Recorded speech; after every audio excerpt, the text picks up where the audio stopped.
বৈষম্য বিরোধী ছাত্র আন্দোলনের অন্যতম সমন্বয়ক হাসনাত আবদুল্লার প্রবাসীদের ভোটাধিকার নিশ্চিত করার দাবি জানিয়ে ফেসবুকে একটি পোস্ট দিয়েছেন।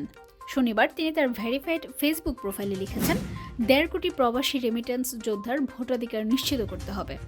বর্তমানে দেশে ভোটার হালনাগাদ কর্মসূচি চলমান থাকলেও প্রবাসীদের ভোট প্রদানে আইনি অধিকার কার্যকর করার ক্ষেত্রে নির্বাচন কমিশনের ব্যর্থতার প্রতি তিনি কঠোর সমালোচনা করেছেন।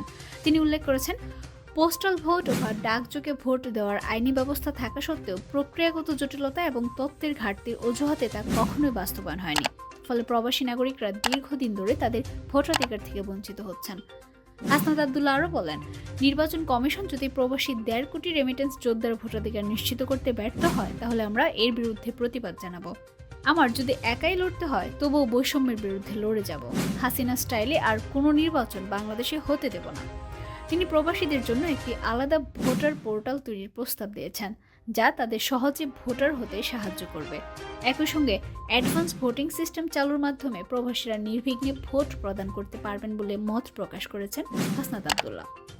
তিনি প্রবাসীদের অবদানের কথা উল্লেখ করে বলেছেন, নতুন বাংলাদেশের স্বপ্ন বাস্তবায়নে প্রবাসী ভাইয়েরা অনন্য ভূমিকা রেখেছেন। আরব আমিরাত সহ বিভিন্ন দেশে হাসিনার বিরুদ্ধে প্রতিবাদ জানিয়ে এবং রেমিটেন্স বন্ধ করে তারা স্বৈরাচারের পতন ত্বরান্বিত করেছিল। তিনি আরও বলেন, স্বচ্ছ, নিরপেক্ষ ও গ্রহণযোগ্য নির্বাচন করতে হলে প্রবাসীদের ভোটাধিকার নিশ্চিত করতেই হবে, অন্যথায় আমরা বসে থাকব না।